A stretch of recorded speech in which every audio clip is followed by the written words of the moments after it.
ما نبدأ الفيديو أحب أقول لكم إنه هذا الفيديو لا ملخص ولا نتائج. هذا الفيديو أبرز أحداث عرض الرو الأخير لهذا اليوم.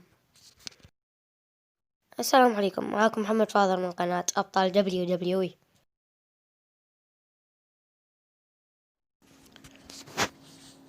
أولا ظهر AJ ستايلز ليلعب مباراته مع جيف هاردي، وراح علينا جيف هاردي ولعبوا مباراتهم، وانتهت هاي المباراة بفوز من AJ ستايلز ليلعب في عرض سيرفاير سيريس. صراحة أداء المباراة ما كان حيل حلو مثل أداء AJ ستايلز الروعة اللي احنا متعودين عليه بالعروض الشهرية والأسبوعية. وبنهاية المباراة إلاياس ضرب جيف هاردي. ثانيا طلع إلاياس وحكى شوية، قاطعوا كيث لي حتى يلعبون مباراتهم اللي هي عبارة عن الفايز يلعب بعرض سيرفاير سيريز. المباراة كانت حلوة وانتهت طبعا فوز كيث لي. بنهاية المباراة جيف هاردي ضرب إلاياس حتى ياخذ ثاره وطلع من الحلبة.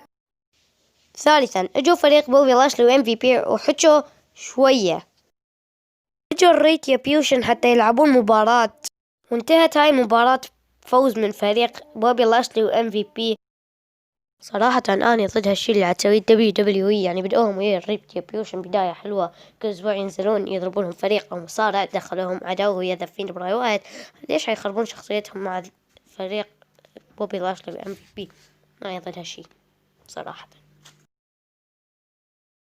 رابعا مباراة ماتريد ضد شيمز، انتهت هاي المباراة بفوز شيمز حتى يلعب بعرض سيرفاير سيريز. خامسا طلعت أليكسا بليكس وطلبت من راندي أورتن إنه يروح على الحلبة.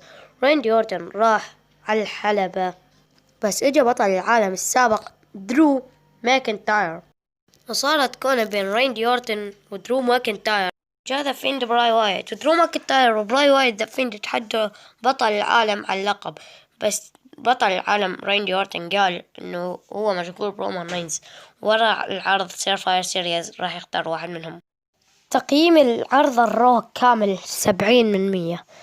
وارجع اقول لكم بنهاية الفيديو انه هذا هو الرأي وتقييمي، يجوز عندكم تقييم يختلف او رأي يختلف. الى هنا وانتهى الفيديو، لا تنسوا اللايك.